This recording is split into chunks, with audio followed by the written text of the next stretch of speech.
Ladies and gentlemen, it is time for our resources panel now. Our politicians are all eager, they're all seated. Welcome, Judith Collins, Phil Twyford, Gareth Hughes and Richard Prosser. Appreciate you all being here this morning. There are many questions in terms of resources for this election. Electricity and fuel markets, what problems would you fix? Would these politicians fix in those areas? What are their plans for managing access to water? Water, a very big one, of course, and trading water rights. What will they do? We've already heard a little bit about this to improve the RMA. Councils, the issue of restricting land and what that's doing to the housing market. How would central government influence that? And will New Zealand meet its needs, meet its targets at Paris with the climate change agreement there? All of our ministers, all of our MPs rather, will be speaking about that this morning. To open our resources panel, we will hear from all of our panellists for about 5 or 6 minutes. Again, you are then welcome to question them too. Please welcome to the lectern Judith Collins for National.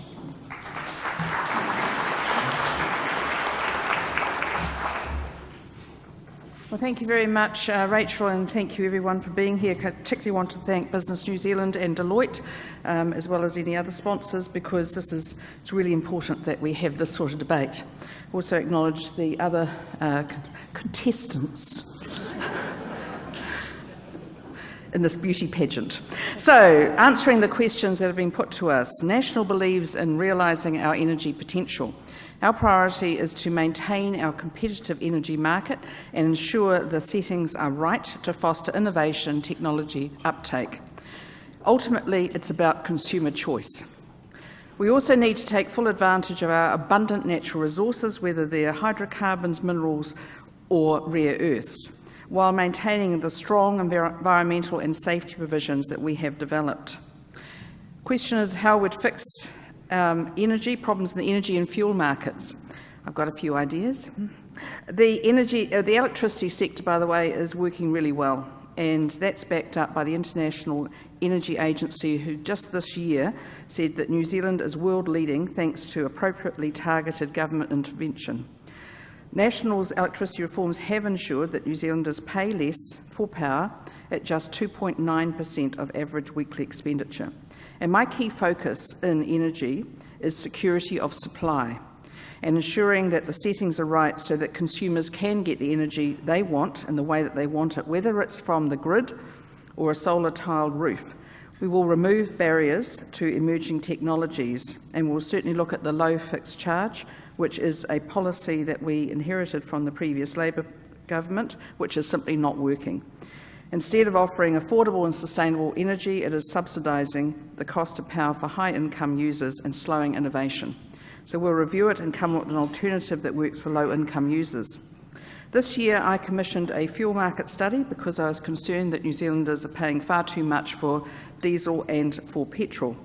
The report validated those concerns. Cabinet's also has decided to give the Commerce Commission new powers to undertake market studies that mean fuel companies will be compelled to provide their financial data if that study is undertaken. In the meantime, we're keeping a very close eye on fuel margins and encouraging companies quite actively to think about their consumers. The managing of water quality and trading water rights. So unlike Labor, we will not be taxing farmers or winemakers. Labor's confusing water tax will hit regional economies hard by picking on farmers, horticulturalists and wine growers. Freshwater management is a priority for us. We've invested over $400 million, which is 6 times more than any previous government, in freshwater improvements. We've got ambitious targets of 90% for New Zealand waters and lakes and rivers to be swimmable quality standards by 2040, and dairy farmers have now fenced off 24,000 kilometres of waterways, and new freshwater reforms will result in 56,000 more fences. We've spent more than $140 million on specific river and lake cleanups, and we've banned microbeads. It's also important to remember in New Zealand that water is an entirely renewable resource and is not a finite resource that is being depleted. One area that we are looking at is the bottling of bottled water pricing. The total amount of exported bottled water is about 9 million litres a year, and we've asked for advice on a levy on bottled water for export. but we won't be introducing a general water tax on commercial users and farmers. So our policy is to work with business, not against it. About the RMA, you've probably got some questions. So we understand that the RMA is not working for everyone, and we've made reforms to it to speed up the construction of houses and make the process cheaper. These are very practical changes. Waterview Tunnel, for instance, would have taken 10 years longer if we hadn't made those changes. We haven't made as much change, though, as we would like, and the realities of the MMP environment means that we haven't had the numbers to make all the changes that we've wanted to. We've had opposition from the main opposition parties, and they've opposed almost everything that we've tried to do in the RMA. How are we going to stop councils restricting land supply and increasing the cost of housing? Well, the key, as we know, around the affordability of housing is land supply. And our ongoing reforms to the Unit Titles Act, Urban Development Authorities, RMA and Building Act is freeing up land and getting houses built. We're setting up a $1 billion housing infrastructure fund, which will help see councils able to develop more land as they can access the capital. It will accelerate the supply of residential sections. New Zealand is on track to build another 196,500 houses over the next 6 years, and there are 30,400 building consents were issued nationwide on the past year alone. That's more than double the number 6 years ago. We've been transforming how local councils pay for housing-related infrastructure by repurposing the ultra-fast broadband company as Crown infrastructure partners. This is funded by $600 million of capital, and 2 of the first projects being assessed have potential to accelerate the development of 23,000 homes. We've set up special housing areas process, and I've got a great example of it in my electorate at Drury, the 85-hectare, 1,350 home Oranga greenfield development. The SHA status was approved by government and the council last year, and rezoning process was concluded in just 22 days. And that's highlighting the benefits of streamlining the process. And now the Paris emissions targets. Well, we've got a very ambitious target to reduce our emissions 30% below 2005 levels by 2030. We've reached more than 85% renewable electricity, and I'm confident that we'll meet our target of 90% by 2025. Domestic greenhouse gas emissions have stabilised, while the economy and the population have continued to grow. We're also seeing farms are becoming 1% more efficient every year, and that is making a difference. We've got a very mixed and balanced approach to our energy future, which sees us pursuing opportunities in both renewable and non-renewable energy. While we need to move to a lower carbon future, we also need to ensure secure and affordable energy for our households and businesses. We invest about $20 million per year for research and reducing biological emissions from agriculture. We've set a target of 64,000 electric vehicles by 2021, and we've spent $100 million on urban cycleways. And what we're not going to be doing is dragging farmers into the ETS without a plan for reducing emissions. That would cripple the industry, cost jobs and harm the economy, and it would have a very negative effect on the energy and resources sector. Thank you very much. Thank you, Minister Judith Collins. Phil Twyford now from Labour.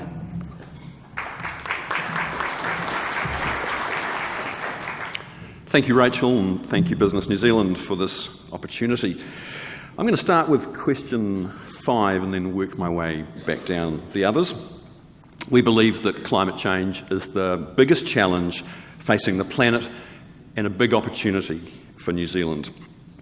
Our policies focused on how New Zealand can make an effective transition to a low-carbon economy. We'll establish an arm's-length independent climate commission, which will set a carbon budget for that.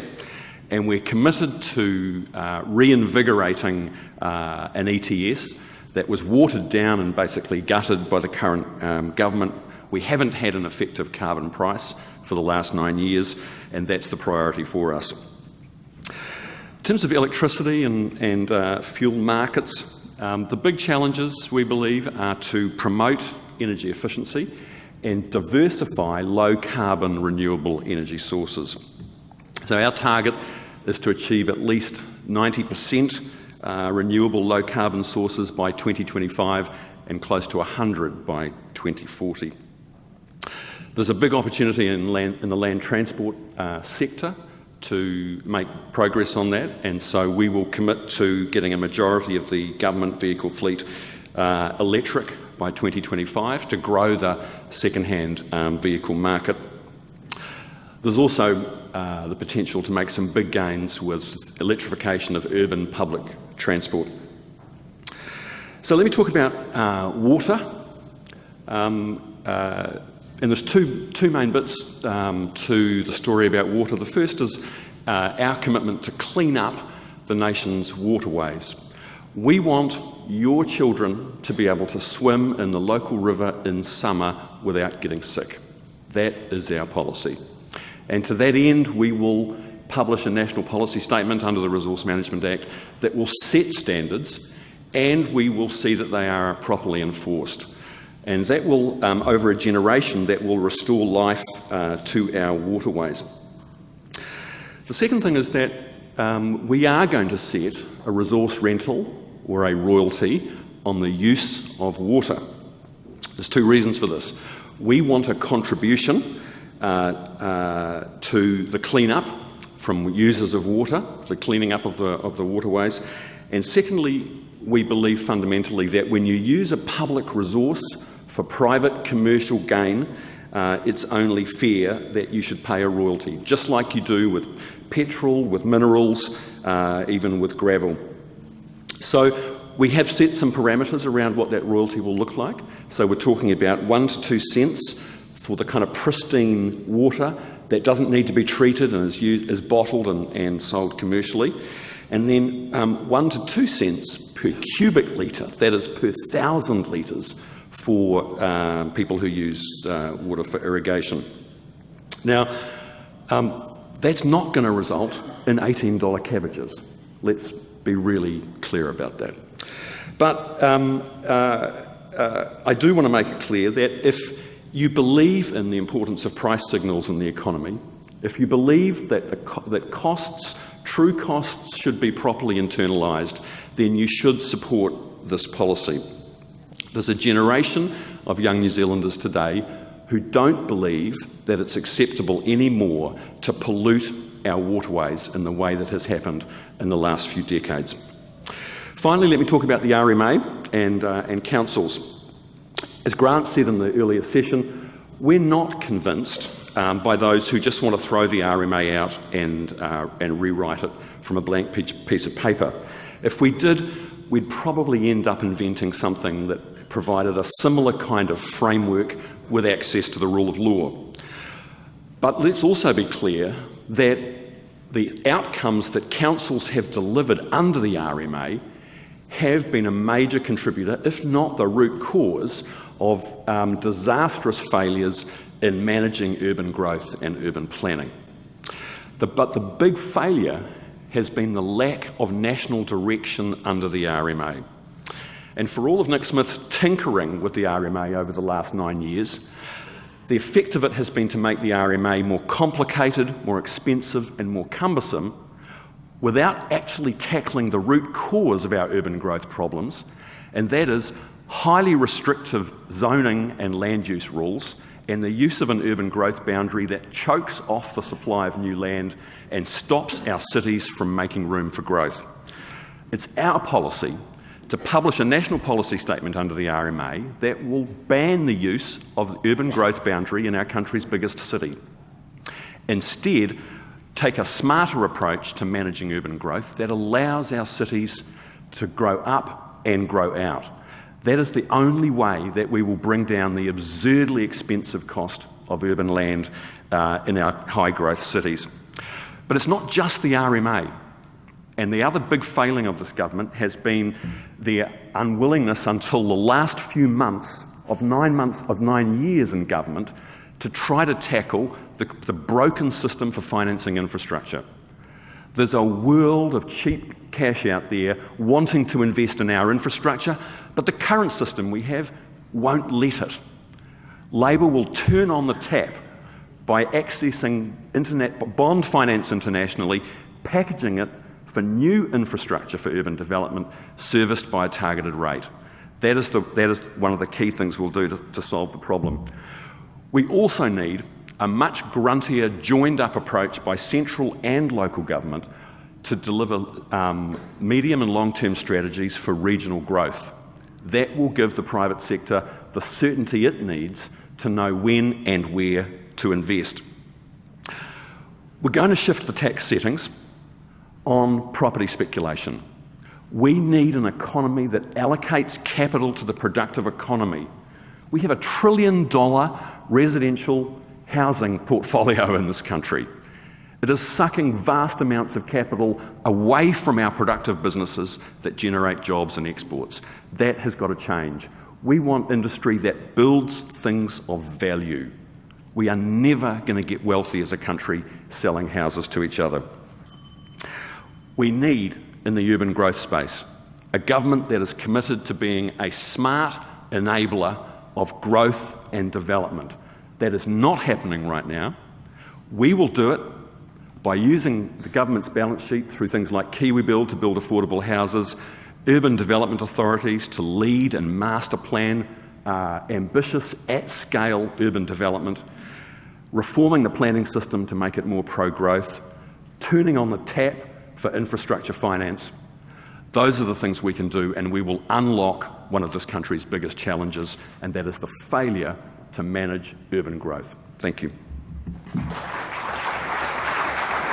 Thank you very much, Phil Twyford from Labour. Please welcome now to the lectern from New Zealand First, Richard Prosser.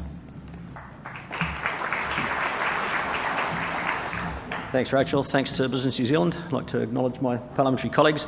I'm going to start off by throwing a cat amongst the pigeons. It's the same one that I threw 3 years ago. In terms of the electricity market, we have a distinct policy to bring the major generation assets that were built by taxpayers over the previous decades back under a single state-owned, state-controlled umbrella. So that means if you've got shares in Contact, get rid of them now. We have outlined this. We've never made any secret of the fact that we believe that the electricity sector wasn't broken, didn't need fixed. The problem with electricity generation is not so much foreign ownership as the corporate structure itself. We had an electricity system that was built around cost recovery only, with enough left for investment in the future. It was gold-plated, and it supplied electricity to consumers, both business consumers and domestic consumers, at cost plus the minimum. And it is not possible to get a better system than that in terms of the cost to the consumer. If you have electricity that's being generated from plants that were built, paid for by generations of taxpayers, and they are supplying electricity at cost and replacement only, that is not improved by putting a corporate middleman into the fix to take some profit out as well. All it does is make the power more expensive. In terms of fuel, look, the internal combustion engine is going to be with us for a very long time. The move to electric has been signalled for quite some time. There are something like 90 million cars produced globally every year. Less than 1% of them, fewer than 1%, are electric. So there's a long way to go before the combustion engine is out of here. We have a wealth of hydrocarbon resource in this country, both onshore and offshore. We have gas, we have oil in offshore fields, we have coal on onshore fields that can be converted into condensate and into fuels by leaving it in the ground, burning it underground, taking the smoke out. There are all sorts of clean methods that we can use to extract hydrocarbons, and while there is a domestic need for it and a global need for it and a market for it and money to be made, and we can do these things in an environmentally stable and sustainable manner, that's what we should be doing. We also, in line with our general philosophy of adding value to products in New Zealand, we want to look at refining more of the crude that we extract. We look at a country like Singapore, which has no resources of its own, but it makes something like $90 billion a year out of refined petroleum products. They have 2 refineries, we have 1. They're the size of Lake Taupo. So these are things that a New Zealand First government will look at. We'll look at encouraging investment in, look at the regulatory and fiscal settings that make it possible for business to do these sorts of things in a manner that's profitable for everyone. In terms of access to water, John Key was quite wrong when he said that no one owns the water. In fact, water is a commons. Everyone owns the water. Every citizen in New Zealand has a joint and equal share in the water. It is common property. It is a fundamental principle of common law. Access to the commons is made by way of a consenting process that enables people to take and use water, provided that the use of it does not detract from the ability and right of anybody else to use that resource. This access to the commons must be without impost. We are totally opposed to any kind of volumetric charge on water, other than that which is required for reticulation. Systems such as are employed by local authorities to pay for pipes, for pumps and so on. It's exactly the same system that farmers use when they invest in irrigation schemes. They build the infrastructure themselves, they pay for the operation of it themselves, and the water that goes through those pipes is accessed by way of a consent process that allows them access to the commons. That pretty much includes trading water rights. We're totally opposed to that. Water is a fundamental of life. It is a basic human necessity. It is not a commodity to be traded, bought and sold for profit. In terms of water quality, there's a couple of things that we need to understand here. One, a lot of the initiatives that are being touted by some other parties, such as fencing and riparian planting in farming areas, most has already been done. And the general public, I think, are not aware of the extent to which waterways have been protected by fencing and by riparian plantings, again by farmers at their own cost, simply because the media doesn't tell them about it. The other thing that we have to be aware of is that a lot of the issues that we've got with water quality are historic. They are the result of farming, forestry and other practices that go back 20, 30, 50 years and even longer. It takes a long time for some of these leachates to get through the soil system and into the water. So some of the changes that need to be undertaken in order to make sure that this problem doesn't repeat and doesn't continue have again already been done, but it is going to be a number of years before they start to take effect. One thing that we will do is invest properly in the overseer program so that we end up with an outcome-based system as opposed to something that's based around software and data. We need to take accurate measurements of what's actually happening in our waterways. We need to look at what's actually going in instead of what the computer program says might be going in. And that's going to be region specific, it's going to be soil type specific, it's going to be land use type specific. And it's something, again, that has only just really started to be addressed in the last few years. The RMA, the RMA is a dog that needs fixed. We, as Fletcher said earlier, have never been opposed to sitting down with the government and talking through the required changes to the RMA. Our bottom line is that we want all the race-based aspects of it taken out. New Zealand First stands for one law for all. We are one people. We are totally opposed to any kind of favouritism on the base of ethnicity. So if they will only commit to removing references to anything race-based, we're more than happy to sit down and go through the issues that Section 6 and 7 have got and speed up the process, make it quicker, make it easier, make it do what it was actually intended to do back when it was initiated. And since then it's become horribly complicated. It'd be nice to think we could just rip it up and throw it away, but it's there for a good reason and it's now entrenched in a great deal more legislation as well, so just pulling it out is probably not practical. Councils restricting land supply and increasing the cost of housing, that's only part of the issue. A major part of the cost of housing is of course demand. Demand and supply are things that go together, and if you allow anybody from anywhere in the world to come in and buy as much land as they want, when those people have access to virtually unlimited money at virtually zero interest, that's what they're going to do. One of the keys to lowering the cost of housing is to reduce the demand on it, and one of the ways of reducing the demand is to restrict who can and can't buy that land. So we do have, as you all know, a philosophical position and a firm policy of restricting purchase and ownership of land, be that farmland or residential property, to New Zealand citizens or permanent residents who are exercising their right to residency only. Reducing demand will see a natural decline in prices. I think New Zealanders have to understand that cities can't keep growing outwards without limit. We have agricultural land that we need to protect.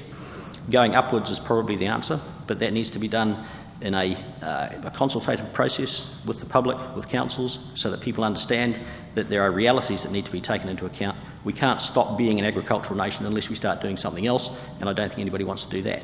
So the size of urban sprawl has to be restricted in terms of area. It doesn't necessarily need to be restricted in terms of height. And as far as the emissions targets go, look, one thing we're not going to do is spend the next 10 years sending $14 billion overseas so that Robert Mugabe can build himself another palace. We're going to keep that money here in New Zealand. We're going to use that $1.4 billion a year on initiatives here, as Norway and Britain have done. We will reforest Crown lands that have been deforested. We'll also take into account the contribution that grasslands and shelter belts and other things that aren't currently counted do make, because they are tangible. And we have a target of moving the government's core vehicle fleet to 100% electric by 2025-26. So I'm pleased to see that Labor's pinched another one of our policies. They keep doing that. And yeah, looking forward to questions. Thank you. Thank you, Richard. Some interesting questions, I think, come out of our three panellists so far. Our final panellist before we open it to the floor, Gareth Hughes from the Greens. Well, kia ora, ngā mihi nui, kia koutou, kia ora. It's lovely to see you all today. Thank you very much to BusinessNZ for putting this on. Now, you might have seen recently we had to change our election slogan. As James Shaw jokes, great together wasn't particularly apt given we hadn't been that great and we hadn't been that together. So we've upcycled one of our old slogans, Love NZ. An old slogan I would have liked to have brought back was for a richer New Zealand. And that's why I'm in politics. I want to see a richer New Zealand. I mean economically and financially. You know, I want to see new jobs be created, as James talked about with the Green Infrastructure Fund. I want to see us reach the goal of tech being one of our biggest exports. I want to see us richer in the sense of socially, where everyone has a home to live in, and also richer in terms of our environment. An environment where our kids can swim in all of our rivers and not risk getting sick if they swim in 2/3. This is also why I'm a Green Party MP. There are limits. There's a limit to how many tourists we can cram down Fiordland. We're seeing it with some of the infrastructure challenges. There's a limit to how many cows we can put in our paddocks, and we're seeing those limits very clearly in the state of our waterway. There's no limit to the export of smart software, tech, intellectual property, clean energy. There's no limit to these areas. Now, when I first entered Parliament, green economics was seen as a little bit fringe. Now we're seeing green-based, ethical performing investment funds outperform traditional. We're seeing the growth of green industries in New Zealand. This is very much mainstream. It's all about a richer New Zealand, and that's what the Green Party is standing for this election. So rattling through some of the issues. When it comes to water, something's not working when 2/3 of our lowland lakes and streams are too polluted, where our kids risk getting sick.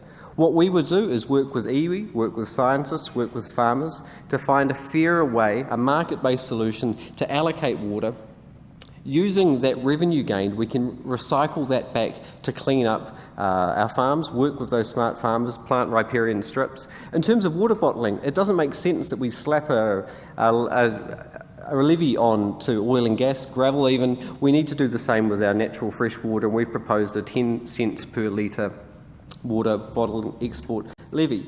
In terms of the RMA, it's been decades since it was last fundamentally looked at, and we've announced we would undertake a Royal Commission of Inquiry for a ground-up review to make sure it's fit for purpose in the 21st century. In terms of land supply, what we need to focus on is smarter planning laws, so we can use integrated infrastructure planning in terms of local council infrastructure, in terms of public transport.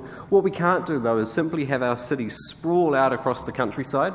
It's going to cost more for those families living in those homes, cost more for those councils. So we need a smarter way of going about it. We do need to cool the housing market, and I'm proud to stand before you as the only party actively pushing a capital gains tax. We need to make sure that investment dollar goes towards starting new businesses, not just speculating on houses. We would also put in place a non-resident investors ban for purchasing land and homes, as happens in other countries. And quite frankly, we just simply need to be building more houses. That includes the state, including state houses, but also we've proposed an innovative green bond solution to support that.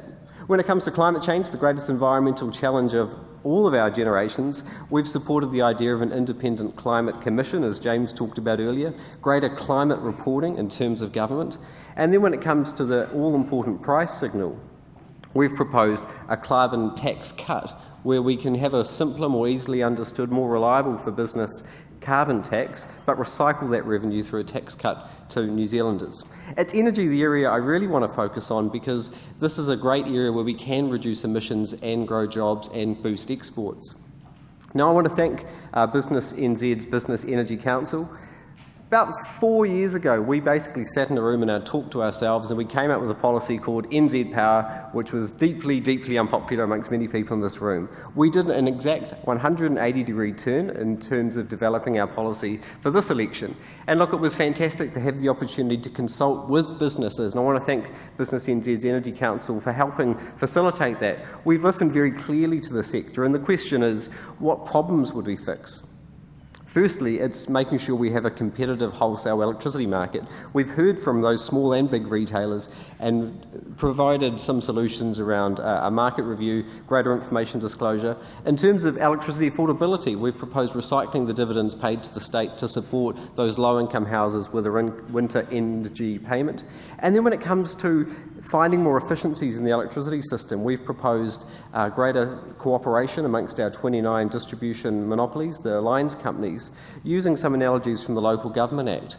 With 29 lines companies, in many cases duplicating backroom services, lacking in economies of scale, or the ability to embrace new technology, I want to help them to work together, because poles and wires are very expensive solutions which cost all of us in New Zealand. What we'd like to do is encourage them to work together, to find those economies of scale, to embrace new technology so we can find those solutions. Alongside electric vehicles, we can get to a 100% renewable electricity system.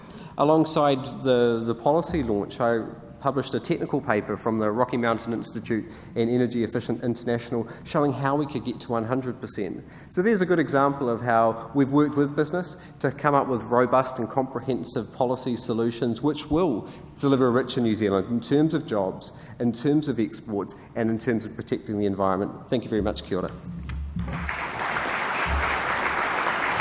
Thank you so much to all of our panellists. We'll now open up the panel to the floor. If you would like to ask a question, please raise your hands. We've got microphones scattered around the room here.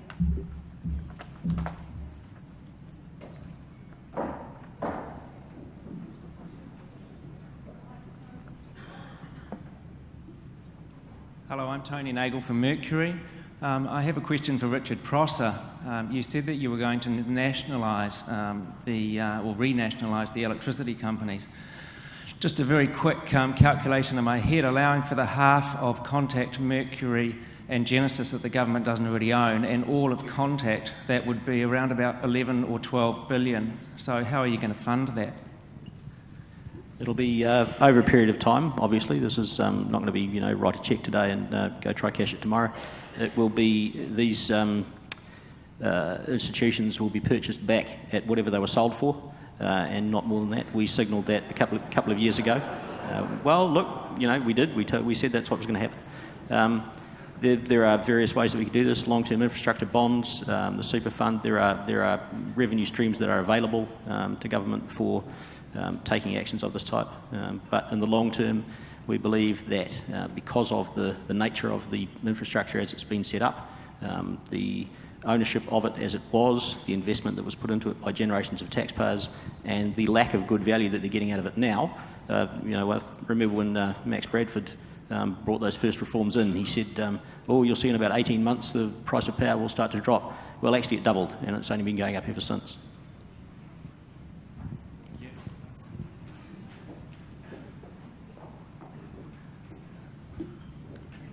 Hi, Alistair Davis from the Sustainable Business Council and also Toyota. This is a question for Phil. You started on climate change and then you raced on to water and RMA. I just wanted you to clarify a few of where you were going with, you saying appoint an independent commission, and you also talked about fixing ETS. How are you going to do that? Are you going to gather up agriculture and at what sort of time frame? What's your plan on international access? Are you going to seek a bipartisan approach which might give business certainty rather than kind of being swung around in the wind? Thanks.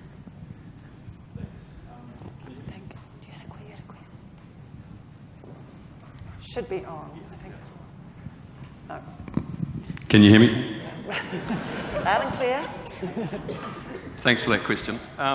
So our commitment is and always has been to an all sectors, all gases ETS. Yes, we will. We are committed to working in a consultative way with industry and all the sectors to set the parameters of that policy. So make that commitment. I mean, obviously the important thing, it's one thing to set targets, but the important thing is to have strategies in place to reduce our emissions. So, and there's a number of things that we can do. I talked about the land transport sector as critical and offers some big opportunities there. But there are other things that we can do to help the to help the energy sector, particularly at the retail end, make the transition to new technologies. So, yeah. So the other thing I think is in terms of the price of new generation, we've got to ensure that I think all of the costs, including the environmental costs, are fully captured in assessing the options for new generation.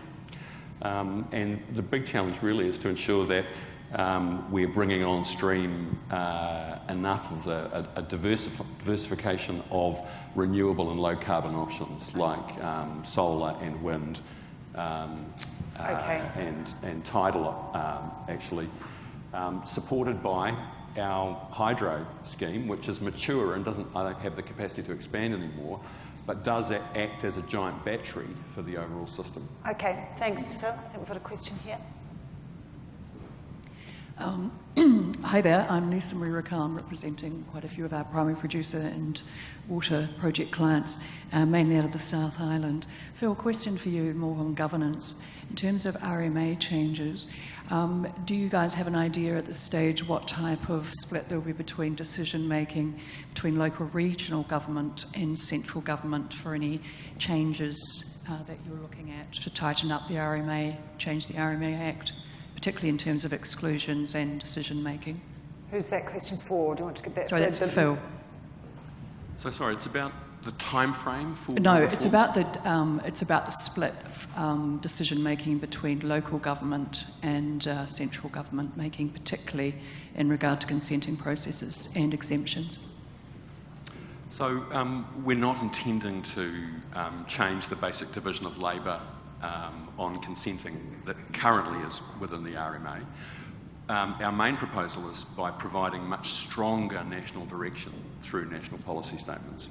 Both, and the two really good examples we have in front of us are fresh water on one hand and urban development or urban growth on the other. So clarity on direction. Much more clarity, but I mean, students of the RMA will know that you know, appropriately worded national policy statement provides compelling direction, and that's what we intend to do. Thanks.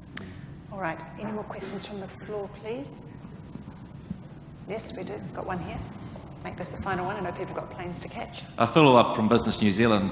I just wonder if the panel could articulate their views on iwi rights and interests in terms of discussions or negotiations that you may have had, public or non-public. It's a good opportunity in this audience to get some clarity on that, please. I take it that you're talking about iwi property rights. Sorry, or in relation to water. Well, if you consider the view that we have that nobody owns the water, then that's pretty clear, I would have thought. And I think as soon as you start saying that people do own water, then you're ending up with property rights which then have all the ramifications, whether it's iwi or anybody else, in relation to those rights. So we don't believe, for instance, that water is a finite resource. We do not believe it's the same as petroleum products. We don't think it's the same as gold, because every day, particularly if you're in Auckland, it rains. So, you know, we've worked out where it comes from. Thank you.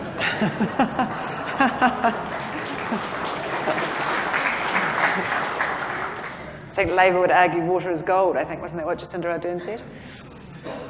We don't think that in the 21st century, the fact that water falls from the sky in Auckland or Wellington doesn't mean that we should manage the use of that water while we share the biosphere with that water.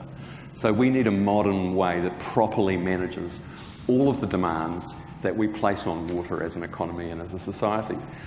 It's our philosophical view that we all own water, and some people have interests in water that are not necessarily property rights, but someone who has had access to water for irrigation purposes or an iwi, they have interests, different interests in it, and we need a system to better manage those interests. So we can't shy away from this issue. And as a country, I think that we are up to the task of having this conversation about how we manage and negotiate our way through this. So we're committed to that process, and if it means working through with iwi, doing it in a public and transparent and inclusive way, working with the Waitangi Tribunal, then that's what we should do. And I think if there's one thing that we learned from the foreshore and seabed process, was that when you deny people access to the rule of law, things don't generally end up very well. So I'm confident that as a country, we're up to that challenge. Gareth. You absolutely agree with Phil. We've got to have this conversation nationally, because actually it's guaranteed under Article 2 of the Treaty of Waitangi. And the question for us as a country is, are we going to respect the founding document of our country? Now, I understand what Judith's saying, but the way we've gone about water for decades hasn't served us well, and now we're at a bit of a crunch point. First in, first served was never a great way to allocate resources. So what we'd like to see is a proper cost-based allocation. So we've committed to a process which we've laid out to work with scientists, to work with farmers, to work with iwi. Look, we could be world leaders in terms of protecting our environment, but also economic utilisation at the same time. We've got to get this right. I'm going to give you what's perhaps a rare thing from a politician, and that's a straight answer. Going back to what I said before about water being a commons, when Maori signed the treaty, they signed up to all the rights and privileges of British subjects, including access to the commons. We have one law for all. Iwi have no greater or lesser rights to access, management, control of water than anybody else. Thank you very much, Richard Prosser, Gareth Hughes, Phil Twyford, and Judith Collins. Appreciate it all. Thank you very much. Thank you for your time. It's certainly a big issue, isn't it? Water. Whenever I'm on air on News Talk ZB or any editorials we do, this is what everybody has an opinion on, the issue of water. You heard from Judith Collins then saying National would explore potentially putting a levy on our water for export. So it is very much a hot topic for sure. Just a little bit of news I saw drop on my news alert on my phone. Air New Zealand apparently has just recorded its second highest profit ever, and they're giving a $1,700 bonus to each of their 8,500 staff. So nice, isn't it? If you're flying today, you might want to hit them up for another glass of Charders, perhaps, on your flight. Even outside of the Korua, maybe.